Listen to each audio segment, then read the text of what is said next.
কেমন আছেন আপনারা? আলহামদুলিল্লাহ। আল্লাহর অশেষ মেহেরবানিতে আমি ভালো আছি। আজকে আপনাদের এখানে নামাজ পড়তে এসে ভালোই লাগলো, সবাইকে দেখলাম, দেখা হইল। শুক্রবার আমাদের প্রতিটা মসজিদে বলবো এইভাবে যদি প্রতি ওয়াক্ত ইনশাআল্লাহ আমি বর্তমান রাখতাম তাহলে কিন্তু এলাকা আরো ভালো হতো। এই যে নেশায় যুব সমাজ নষ্ট হয়ে যাচ্ছে, নেশার ব্যাপারে কথা বলা, আর নেশা করে কারা? নেশা করে কিন্তু আপনার আবার পরিচিত লোক, তাদেরকে এই পুলিশ ফোর্স আছে, পুলিশে দিয়ে পুলিশে ধরে নিলে আমার বাড়ির করে ছেড়ে দিব, লাভ হবে না।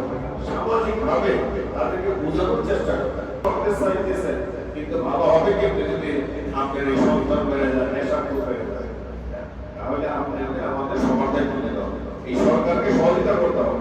আমাদের সরকার, এই বিএনপি সরকার চিন্তা করেন যে আমাদের আপনারা মুরব্বীরা যারা আছেন, এই 50 বছরে দেখছেন এরকম কোন প্রধানমন্ত্রী যে 9টার আগে অফিস করে নিজে রাত নয় দিনটাই পরিশ্রম করতেছে।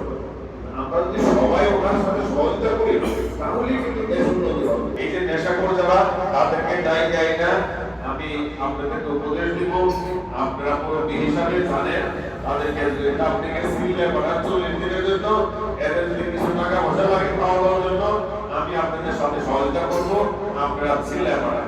আমাদের সরকার এই পর্যন্ত জীবিকা, কৃষিকা, তারপরে এই যে মসজিদ মন্দিরে কিছু সহযোগিতা করতেছে, ছোট ছোট রাস্তাঘাট আমরা মেরামত করতেছি, বড় কাজগুলো ইনশাআল্লাহ এই কিছুদিন পরে থেকে আরম্ভ হবে।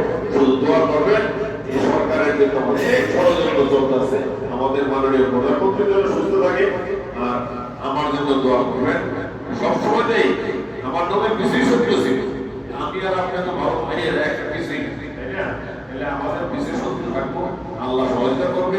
আপনাদের দোয়া থাকলে ইনশাআল্লাহ সব সমস্যার সমাধান হবে। সবাই মিলে যেন আমরা এই দেশকে একটা সুন্দর দেশ বানাইতে পারি এবং এই দেশ যেন এশিয়ার মধ্যে একটি সমৃদ্ধশালী দেশ হতে পারে। আর খাস করে আমাদের মাননীয় প্রধানমন্ত্রীর জন্য দোয়া করবেন, তাকে যেন আল্লাহ বালা মুসিবত থেকে রক্ষা করে। এখানে বিদায় নিচ্ছি। আসসালামু আলাইকুম ওয়া রাহমাতুল্লাহ।